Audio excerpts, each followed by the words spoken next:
Thank you so much for joining me in this webinar titled Launching Your Microsoft Azure Career as a Software Developer. Yeah, in 3 actionable steps, pretty much. Let me give you a little bit about myself. My name is Mohammed Osman. I am a Sudanese. I am a father. I have a little amazing daughter. You might hear her in the background. So please, guys, I hope that doesn't bother you. And I'm a video games lover and also an infinite browser tabs opener. Usually I have so many browser tabs, and I was trying to close those tabs actually in the last few minutes. Yeah, so I am actually mainly working as a cloud and software architect. My specialization is in .NET and Microsoft Azure, as the session title tells. I am also a Pluralsight author. So if you search my name over there, you will find a couple of courses. And I am also a part-time freelancer with a website called TopTal. I have been recently actually featured with Scott Hanselman. I had a podcast talk with him, also speaking about cloud and technical content creation. If you are interested in that area as well, the technical content creation, you can check it out. And finally, my mission is making your code smart and your career smarter. So let's let's start with the session. So the session is 3 points. Number 1, my story with Microsoft Azure and the mistakes I did in my career. The 3 actionable steps you can follow to accelerate your Microsoft Azure learning journey. And finally, we will build a very quick Microsoft Azure solution. Actually, if you wish, you will be able to follow me, with me hands-on. Any questions before I proceed further?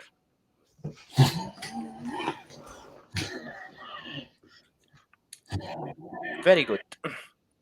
So let me tell you a little bit about my story learning Microsoft Azure. Around 2016, 2017 more accurately, I started having my first job here in Stockholm, Sweden.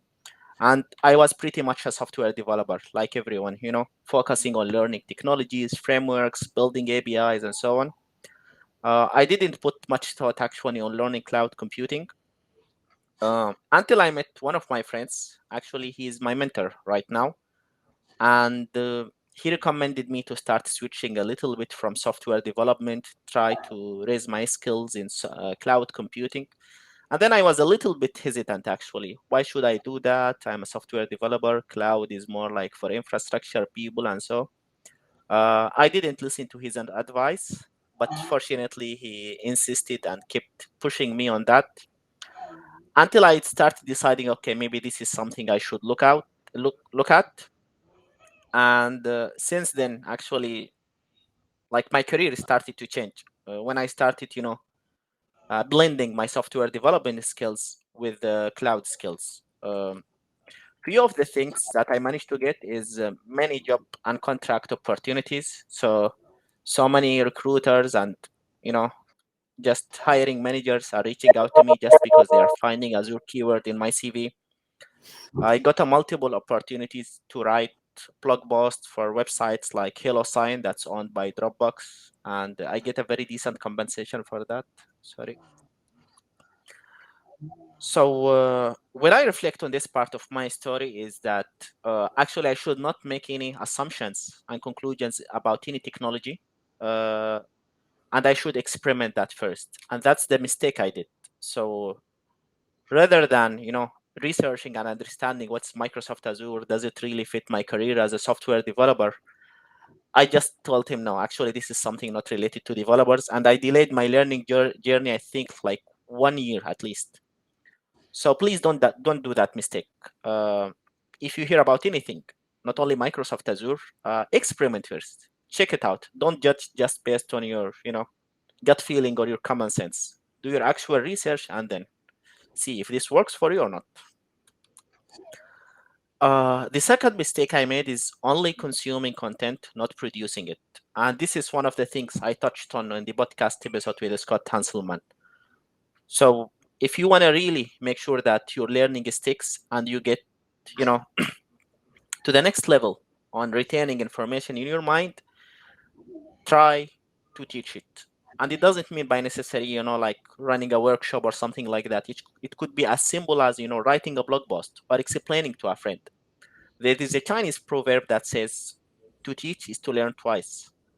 And this is what you do if you create content, not only consume it. The third mistake I made is not to monetize my learning quickly. So as soon as you start learning cloud computing, 7-8 months, it doesn't, even if your current job does not have like cloud responsibilities, start looking for side gigs in Upwork, look at websites like TopTal, try to reach out to write blog articles. All that's possible. So I hear a lot of people complaining that, okay, but we don't have a cloud in my full day job. Sure, you don't have that in your full day job, but there are other places actually who are looking for this skill. So find them, monetize your skills. Any questions on this part, by the way?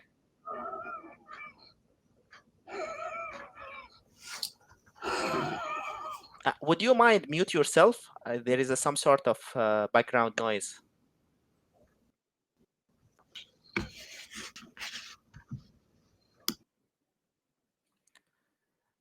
Cool. So let's dive into the more, technical part and discussing 3 actionable steps that you can follow to accelerate your Microsoft Azure learning journey.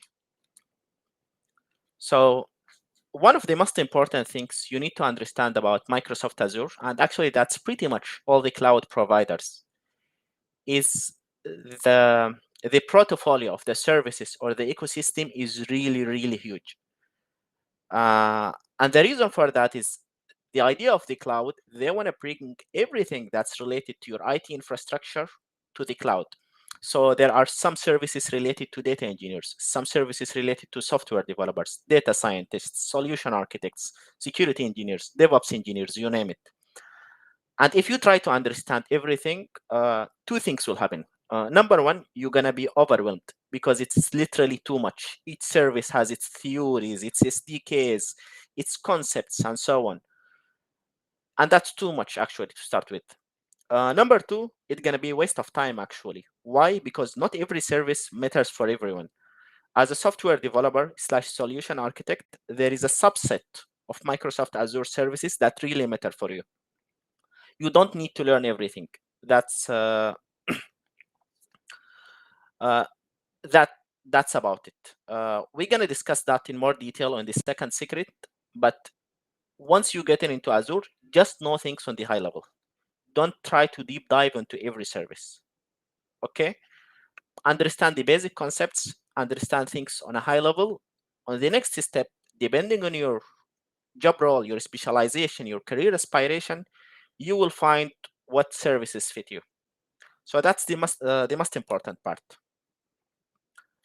The second part, extending on the previous one, is only focusing on the things that really matter for you. And I cannot stress how important that is, because I see so many people wasting their time around Microsoft Azure just because they are focusing on learning the wrong services. You might find someone who is software developer spending so much time learning a service called Azure AD. That's the Active Directory in Azure.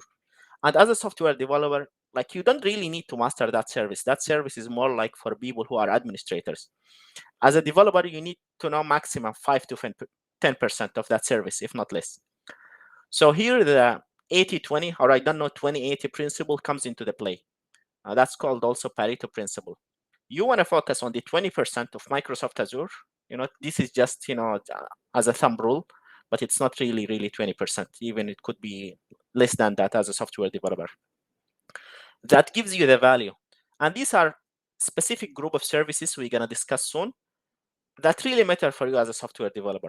The rest, don't really focus on mastering that, or at least at the beginning. If you feel that, okay, the core services that matter for you as a developer, you know them, you became really comfortable with them, yeah, try spending some time on the other services that could be on other fields like, data engineering or stuff like that, if you feel that it helps you. Other than that, you don't need to invest much time on that. Number three, try to get coaching and guidance and to follow specific Microsoft Azure learning path. Fortunately, There are so many resources that can help you with that, free resources. We can have a look at that later, but that's also important because true, if you read the tutorials, the video courses, and so, you're gonna understand things, but there are, you know, some secrets of the trade and some nuances and experiences is just much faster if you get it from an expert. So don't drop this part of your learning journey, okay? And actually, if you do this right, I can tell you for sure, number one, you will be quite confident in the different areas of the Microsoft Azure, including the areas that you are not familiar with, because at least you know, okay, this is not really for me. I don't need to think about it. You will close the door for that. And you will become extremely hands-on as a software developer on the services that really matter for you, because you will know where to focus your effort, your concentration, and your energy to learn. And that definitely will translate into more productivity and just becoming more comfortable. And finally, and most importantly, and I think this is pretty much everyone is looking for, you will be able to build end-to-end cloud solutions that satisfy, the business requirements, whether it's things related to scalability, security, agility, and so on. So yeah, this works for you if you are a software developer who doesn't have a solid experience in cloud computing. And just the only reason, if you just, that it wouldn't work for you if you don't follow those steps. If you try to jump around your learning journey, take this service and then from this service, or even worse, just try to get some certifications that are not really related to your role, that's gonna really waste your time. So after we have mentioned the three secrets, know things on a high level, focus on the parts that matter for you, get coaching. Let's dive a little bit deeper into this and see how you can actually apply that. So we start with number one, understanding the Microsoft Azure different services. So in Microsoft Azure, there are multiple concepts. PaaS, you will hear something like PaaS. What is PaaS? It's a platform as a service. You will hear something called resource, and then you will hear region, and then maybe subscription, resource group, tag. There are so many concepts that you need to know at the beginning. And that can lead that, your learning journey at the beginning can be a little bit confusing and complicated. So you need to be laser focused. Fortunately, Microsoft Azure offers some really good guides for the beginners. One of those guides is called Microsoft Azure Fundamentals Describe Core Azure Concepts. You can take a note of that. Anyhow, it will be in the recording. But the idea, this guide will provide you with the foundation or of the high-level understanding of the Microsoft Cloud. You will learn about things like resources, resource groups, management groups, how Microsoft Azure is structured, how to navigate through Microsoft Azure portal. All of that is available on that guide. If you complete that, you will be done with step one.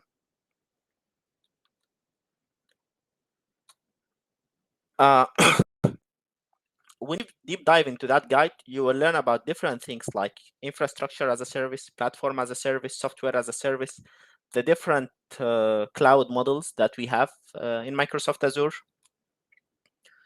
You will learn the key ingredients of the platform, things like resource groups that you use to organize your cloud services, subscriptions. All I will not discuss those concepts but the idea I want to let you know, you need to start with the high level perspective, and that's what that resource will give you.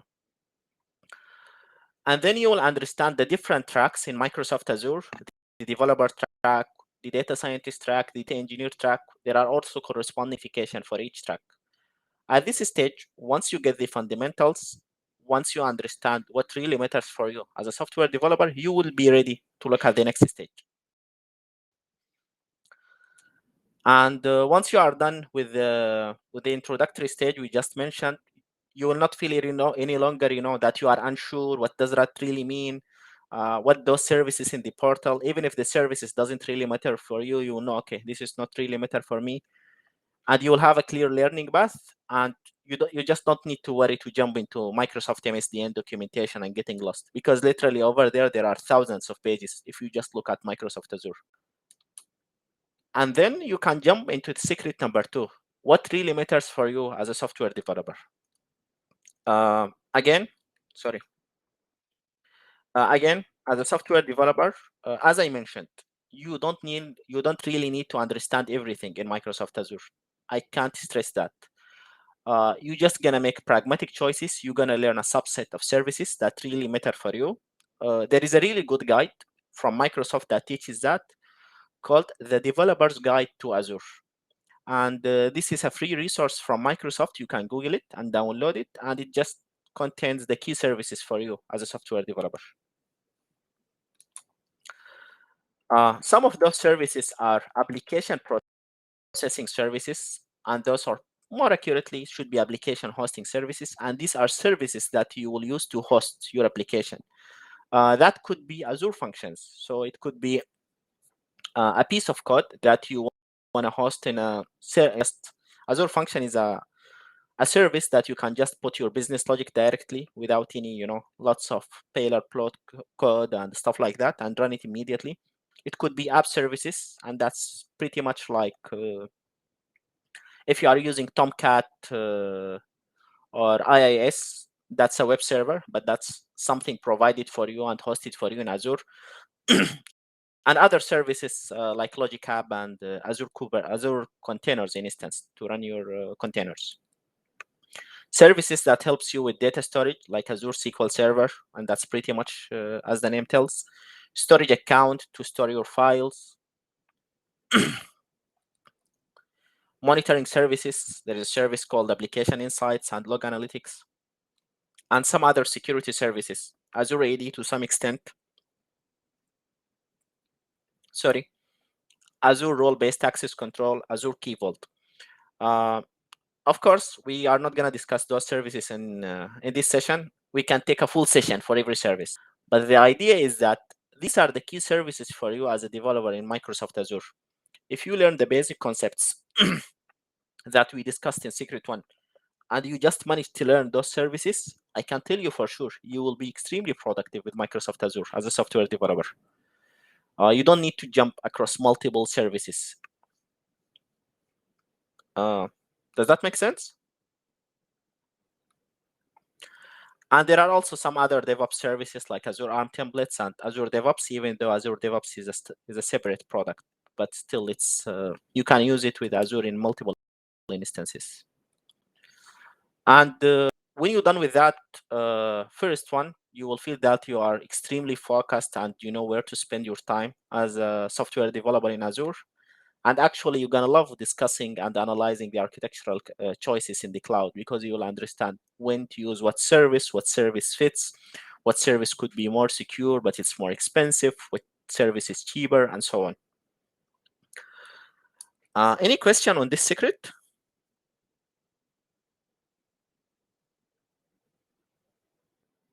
All right. Let's continue. Number 3, find a place to get coaching and guidance on Microsoft Azure. And as I mentioned, this is really important because you'll be able to transfer other people's exists.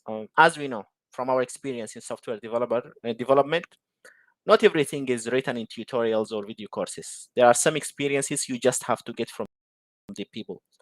This is the idea of the third. For that, you have platforms like Codementor. You can attend sessions. You can book your mentors from there. And there is a Slack channel called askazure.io. You can just join there. As far as I know, this is something official from Microsoft. So you will join a Slack channel. You will be able to ask questions. You just get engaged with more experts. All right, that's it. We started with my story on Microsoft Azure, and then we shared 3 actionable steps to accelerate your Microsoft Azure learning journey. Number 1, understand Microsoft Azure in a high level. Number 2, understand the key services that matter for you as a software developer. Number 3, get coaching and guidance. Over here, I'm gonna show you something very small and very quick that you can build with Microsoft Azure. And actually, I will share the link for you. So if you want to run that experiment with me, you will be able to do that. Before going further with that, let me share the idea. Let me share this link firstly, and I will explain for you the idea of this challenge.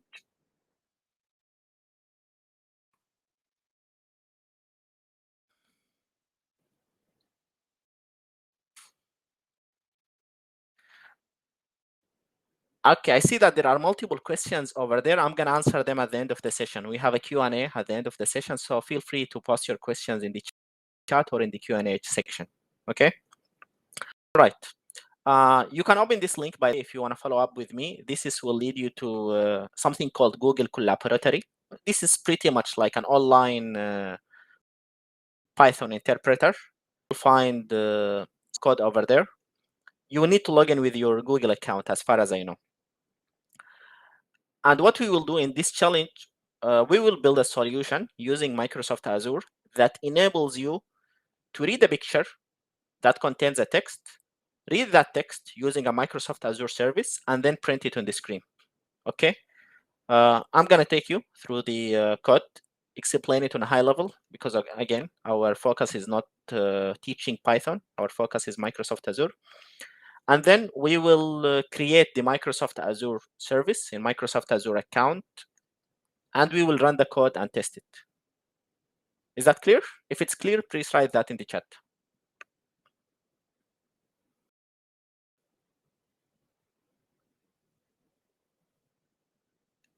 Cool.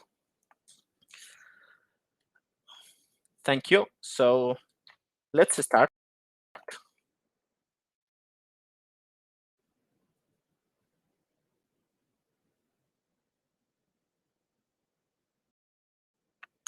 So let me collapse this and explain the general steps of the code.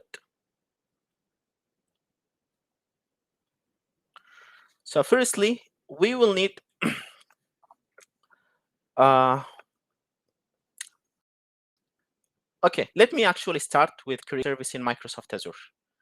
And this is a very interesting slide. I took a screenshot of that. Actually, a friend this screenshot. And this, before going to the Azure, sorry for just taking this detour without prior notice. This is, of course, you know this guy. This is Satya Nadella. And one of the things actually really frightening things he mentioned that by 20% of the enterprise applications will be built using low-code, no-code tools. And the direct message of this means there is a significant part, of course, not everything, but there is a significant part of the software development work will be done by no-code, low-code tools. If you heard about things like Webflow or maybe Microsoft Power Apps, these tools help you to build applications directly. And this raises a signal that as a software developer, you should start considering adding something to your skill set, like, learning Microsoft Azure like that. Because my projection somewhere in the future, actually, not so far, maybe 3-4 years, the software development skill will not be as valuable as it is right now. Of course, it's impossible to get rid of software development completely, but a considerable chunk of the market of software development job market will be taken out by those tools. Okay, coming back. This is my account. I'm gonna log in.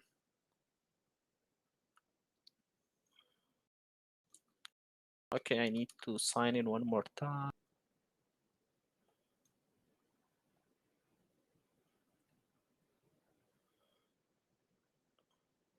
So this area where I'm logged in, this is something called Microsoft Azure Portal, and this is pretty much where you work with Microsoft Azure. And I'm going to create a service in Microsoft Azure called Cognitive Service. So if I just search for Cognitive Service, please don't really worry about how this portal works or how it's, what are the different things on the portal. In the resources that I'll share with you, everything is there explained. I will click create. This is Cognitive Services. To just use something called resource group. Europe, let me call it Cognitive Service.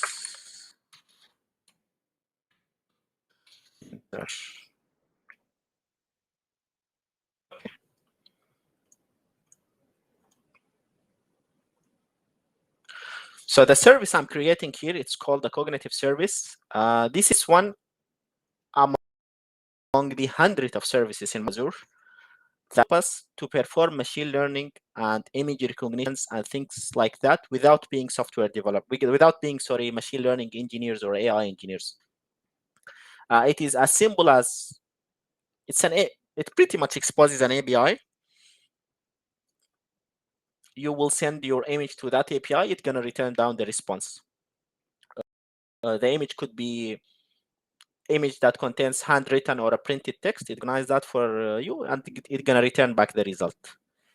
Let me go back to the service, and then I can click on go to resource group. This is the container for the service. Where is my service? Here it is, Cognitive Service Mentor. And I will need to take note of two things. Number one, something called the endpoint. I will copy that. And this is pretty much something I need later on in the code, the SDK needs in order to know where that service is. Number two, something called key. Yes. And that's pretty much mechanism for authentication. For those of you who want to follow up and execute with me, you will need those two, so I will send them to you. This is the endpoint, and this is the key.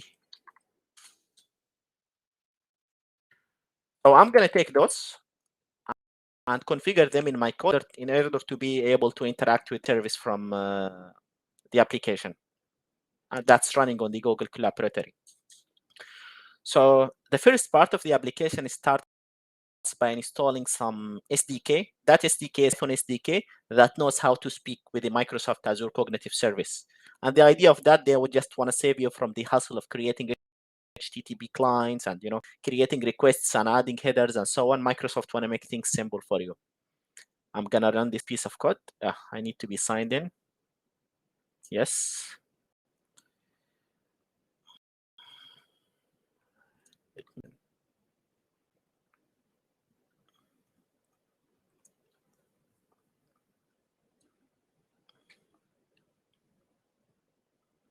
So yes, I will run this.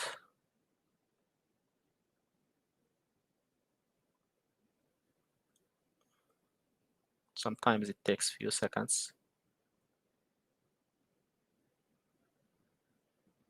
Feel free to follow with me. Perfect. So there is another package I need that helps just make it easy for me to work with the image. It's called Pillow. And I need to define a couple of just package imports and so on. This is similar to package imports in Java or in C# using statements. And then over here, I will configure the two things I copied, the subscription key and the endpoint. If you are following up with me, make sure to upload those two in your end. So here I will need to paste in the key from here. So copy, paste, and then to copy the endpoint.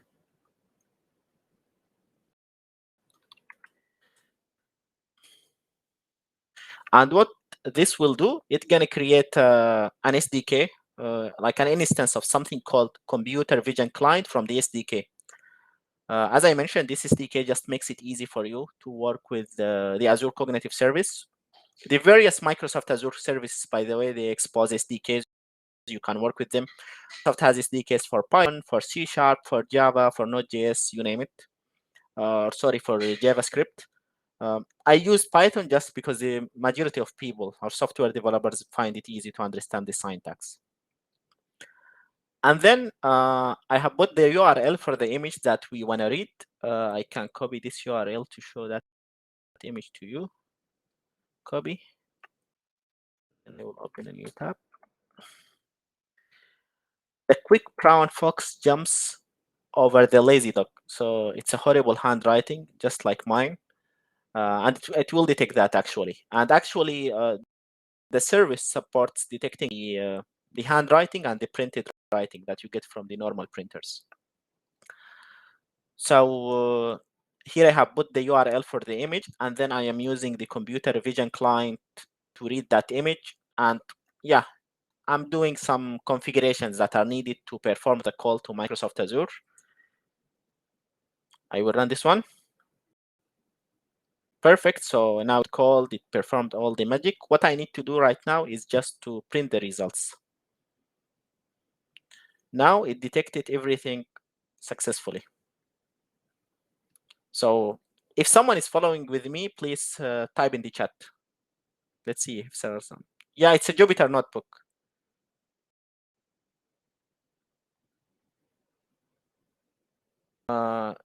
Pin. Is there anyone who doesn't see the screen?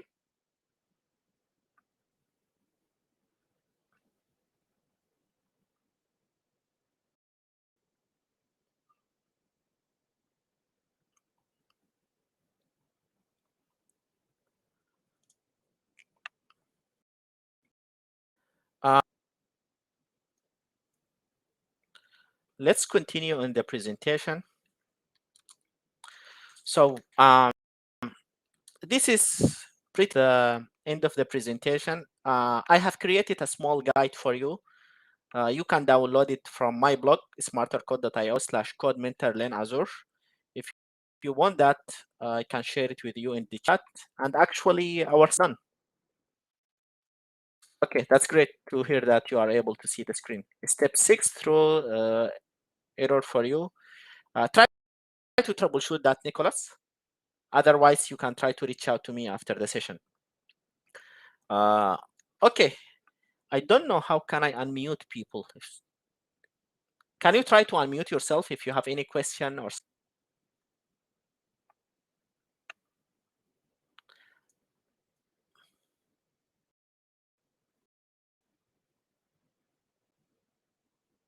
Okay, I have 3 questions. The first question is, from your experience, is Azure DevOps necessary for a developer? I haven't heard you mention it in the introduction. That's correct. The only reason is that Microsoft Azure DevOps is actually a separate product. It's not a part of Microsoft Azure, even though you can make them play nicely with each other in certain instances if you want to implement automations.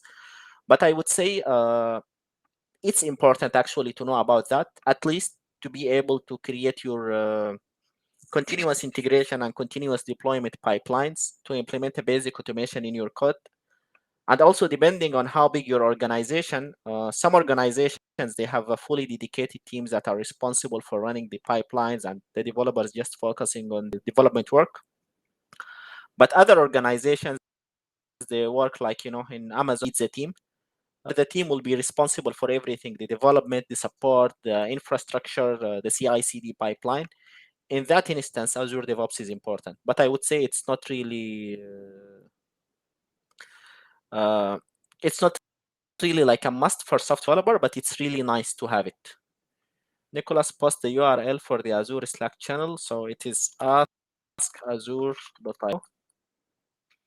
How can I get Visual Studio Enterprise subscription? The Enterprise subscription, usually you can get it from your employer if they have like a Microsoft partnership, or if you are a Microsoft MVP or a Microsoft certified trainer. I have an enterprise subscription because I am a Microsoft certified trainer, but this is not something you can subscribe to.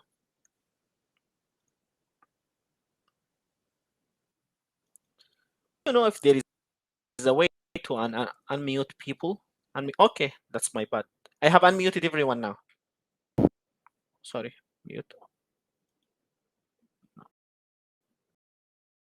There. Can you write it Okay. yourself? Okay. Hello, Mohammed. Hi. Oh, thank you very much for the training, for the heads up. As a matter of fact, I think based on your story, I personally find myself in that your story position right now. So I've been a developer for quite some time, and I've actually been adamant moving into Azure. However, I took that step sometime last month, and I've been on it. And to be honest, I can really align with what you're saying. It's important. I have just a question, right? Yeah, There's sure. this Azure certification that I'm looking at pursuing as a developer come a cloud person. This developing solutions for Microsoft Azure. I think the exam is AZ204. just in Hmm. case you want to reference that. Within this the course outline, we have certain things which you've just mentioned under application processing for a developer. Things like implementing Azure functions, developing solutions that use blob storage and Cosmos DB and all that. So I'm asking, do you think it's as a developer, do you think this certification is actually going to be a good one to also look out for to enhance my skill on Azure? Definitely, definitely. It's a very good certification, the AZ204. I would highly recommend it for the software developers. Most probably, I should have mentioned that. Also, if you go to my blog in smart.io, I have a Microsoft Azure certifications guide. If you want to read more about the certifications and how they can help you and so, there is a guide as well. It's a free guide. You can download it directly. Thanks a lot. Thank you. Welcome.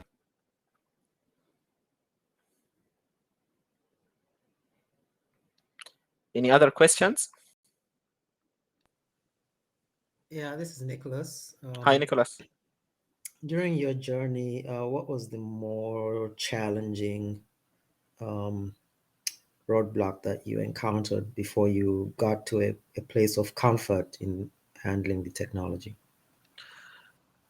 That's a very good question. Um, I would say it was working with production resources, because as long as you are working in non-production environment, you feel that it's easy and it's fine just to mess things around. But once you start working on things on production, you start getting a little bit worried. And the way to overcome that is number one, if you have databases or you have any critical storage resource, to take backup of that. And fortunately, that's quite easy in Microsoft Azure, depending on the service you are using. And also to make a note of any configuration that you have. And yeah, if you are working with a client or you are working in a product with your employer, is to estimate how much time you need and then multiply it by 2 or 3. So give yourself enough room. That's, I think, the most challenging part. During the learning journey itself, is developing the ability and the skill, to get a written solution or just a bunch of requirements and converting to like an architecture diagram. Okay, where should I use this service? Where should I use this service, and so on. For that, there is a very good resource in Pluralsight, a course called Microsoft Azure, Learning When to Use What, or What to Use When. I don't really recall the exact title. It's for a guy called Berry. That's a very good resource. But however, as someone who is complete beginner from a software development background, I would recommend first going through the resources I mentioned and then looking at that later on. Okay, thanks. Welcome. Okay, Mohammed, I have another question, if you don't mind. Yeah.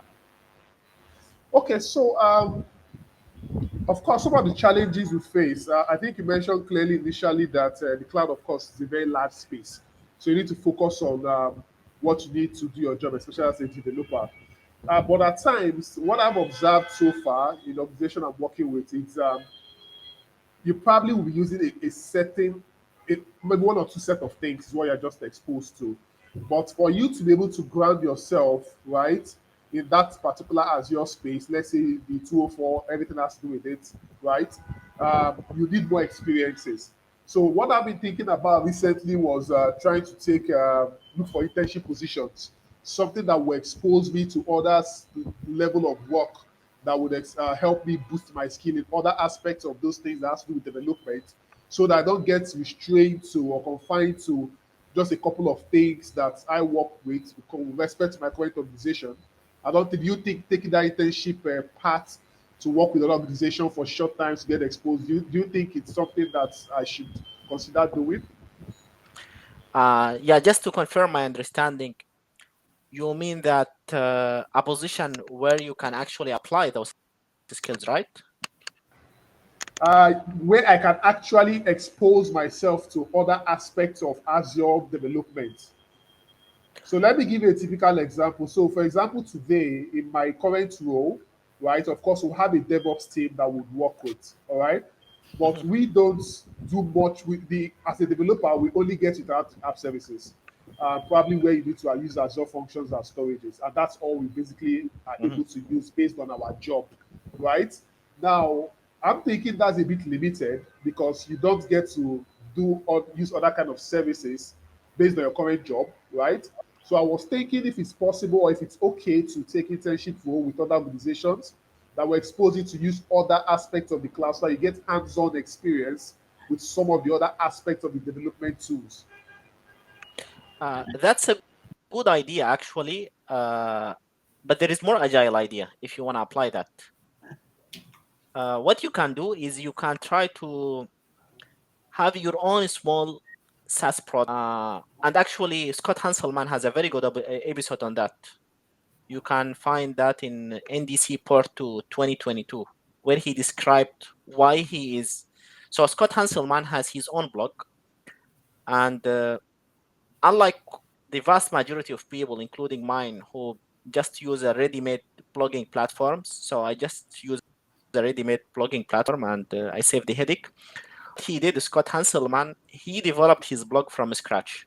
And his argument for that, he wanted to use it as a platform to experiment with new technologies. So if he wants to try with DevOps pipelines, he will use that. If he want to use Azure caching, he will use that. I'm not doing that, and I'm not even suggesting you to do it to that extent because I think Scott is he's extremely super experienced, and just building a blog from scratch is hard. But what I would recommend you to think about is to build a small product that's yours, have it live, and then on that product apply everything that you cannot apply in your daily job. So maybe you can convert all the automations deployment for that product using Azure DevOps. If you okay, I wanna play a little bit with Docker containers, then you can take the backend of that product, put it in a Docker file, and serve it as an API in Docker. You want to improve the performance, you can try using Azure Redis service to make the caching. So all the arts and innovations you want to do, have a small products that you can experience with. This way, number one, whenever you apply to another job, sorry, whenever you apply to another job, you can argue that you have a practical, real experience for Microsoft Azure. Number two, you will have far more flexibility on what you want to experiment rather than switching teams from here and there. And you never know what kind of politics you can hit inside your employer. You just have your experiment bit. You can try whatever you want, play with whatever you want. Even if you bring everything down, no one will really come with a stick to hit you.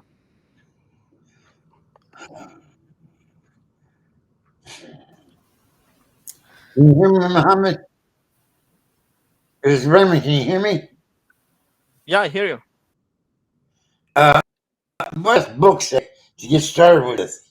One source that would be a best source to get started with Azure development. With sorry, software development, or Yeah, no Azure development. I am a software developer. I know yeah. C. I know Python. I know these languages. But what is the best source I can enter into this field? Azure development. What is the best Uh, book I can? that's a very good question. I sent, actually, I included a couple of resources, and since I know different people learn a different way, so you will find out there is a source that's like of a video style, or there is a source of a tutorial style, source of a podcast style. All those sources I actually reviewed and I checked, and they are all really good. You can start with whatever you like. I get these right from Azure. Sorry. I get these videos right from Azure. What videos? But why do I get a hold of those videos? Sorry, I Video. can't really get that. How did I get hold of these videos that you just mentioned? Okay. I send them in the chat. Actually, I send the link in the chat, and I will post them in the events page as well afterwards. Oh, wonderful. How do I get the recording for it? How do I get Uh, the recording? As far as I know, Mentor Color team will upload it like 2-3 days after the session. Okay, thank you. Oh, welcome. There is another question in the QA. Can we do caching mechanism while using Azure Function Service from Sagar? The answer is yes, you can do that.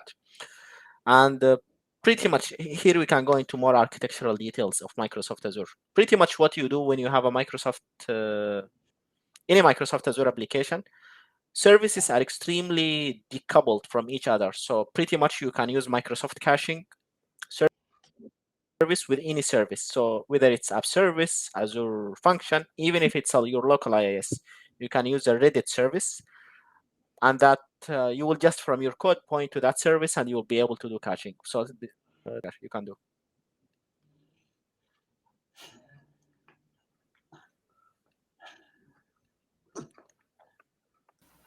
Any further questions? Do you have any development programs associated with the Azure SQL Server 2022 Data Center Azure Edition? Is there any books or references that I can use to program for the Azure Data Center Edition? Microsoft Windows Server 2022 Data Center Azure Edition. Okay, you mean Windows Server Edition, the more of the Yeah. No, in Azure. I got my server in Azure. Okay, I understand you. So you mean that you have a server, Windows server in that's running in Azure. I would guess it's running, of course, in a Microsoft Azure virtual machine, right? Yeah, that's correct. Yeah. And what you want to do on that? I want a book and show me how to program for that. Yeah. Okay. So if you are having a server in Microsoft Azure and you want to publish application, you want to publish things over there, it's exactly how you publish things on premise, because it will be just deploying that to some server. So regardless if that server in the cloud or in somewhere else, it will be exactly so. In that situation, we are not really speaking about real cloud development. If you want to deploy on a server in a virtual machine in Azure, Yeah. the idea with Azure is that you want to avoid just putting everything inside a virtual machine, and you want to use the services that enable you doing the things that you use either to write an end-to-end code with or host it in a virtual machine. Does that make sense? Yeah. You're saying you use Azure services. Azure services like Azure functions and things like that. Exactly. Well, I'll do that. I'll get into that programming that. That's a real good presentation, Mohammed. Thank you so much. Really appreciate it. Oh, sorry. We have something in the chat. Okay. Yeah, perfect. Do you have any other questions? I have a quick question. Sure. So you had mentioned that you kind of got into this learning curve around 2017. So how long do you think, for an experienced .NET developer would it take to get to a point where you can start contributing to your employer and become a useful team member in cloud development? I mean, you can do that from the actually, if you pick up the right problem. So one example, maybe your employer, they are having a challenge with parsing insurance forms, for example, and then you go and read about a service called Azure Forms Recognizer. You can search for that service. That service is very easy to use. You can quickly deploy it on Microsoft Azure, integrate it with the SDK, just like any other SDK we work with, and you directly use that. So the answer would come on how complex the situation you have or the problem you want to solve with your employer. If you are speaking about migrating the whole applications infrastructure to Microsoft Azure, that's a really big project, and that probably will take at least a year. But if you are speaking about just finding a small wins that may help your employer, that's quite easy. Actually, the hard part is not doing the technical part, because there are so many tutorials and so on how to implement that once you understand the foundations.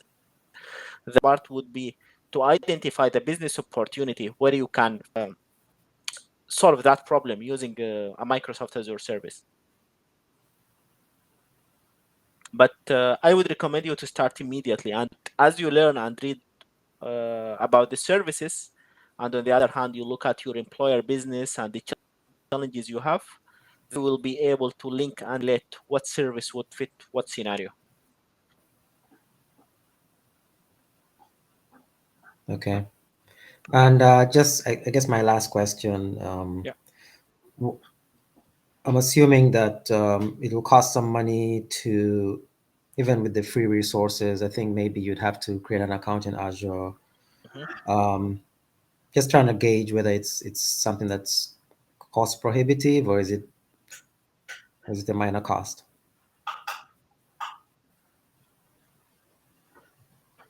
Sorry, I'm muted. The good thing with Microsoft Azure is that there is a free subscription. So there is a free trial that you can use, I think, for 30 days, maybe. I'm not quite sure, or $200. And with that, you can experiment as much as you want, actually.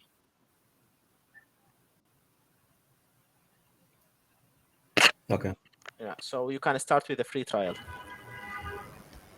Okay, thanks. Yeah, welcome. Hello, Hello. Mohammed. It's Henry again. Hi, Henry. Hi. So this is a bit off cloud, but I just want to take this opportunity to get. Sorry? I couldn't hear the last part. Can you say it one more time, Henry? Okay, can you hear me now? Yeah. Okay, I said this is no, it's not totally a cloud question. It's a bit different, but I just give you advice on it. So I'm actually a developer, right? And I've been developing for a couple of years now with Python and Node. Also, the C# part, and I believe it's a part that you've been on for a while, right? But there's this discrepancy now between .NET and .NET Core.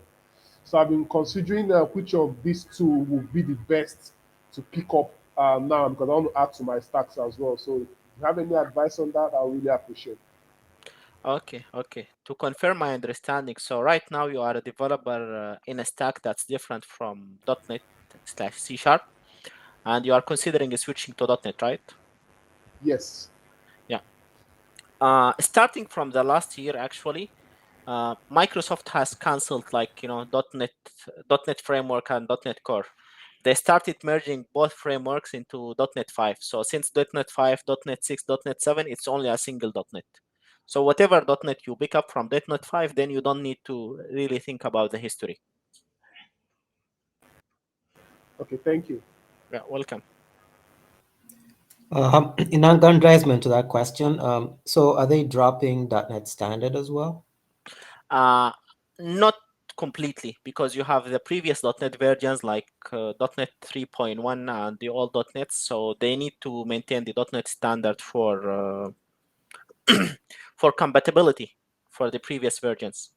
But since the newer versions, they never speak about .NET standard, because you used to need .NET standard as like a unified interface between .NET Core and .NET Framework, right?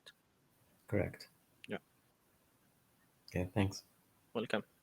There is a very good article in Microsoft regarding that. I don't know what was the title of that article. I think is I think the title of that, there is one .NET going forward. So if you search for that phrase, there is one .NET going forward, you will find all those details. Okay, thanks. Okay.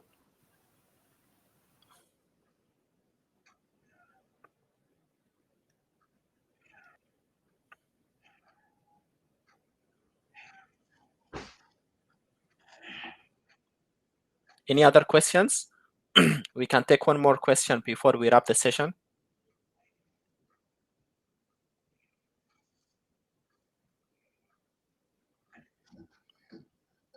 All right.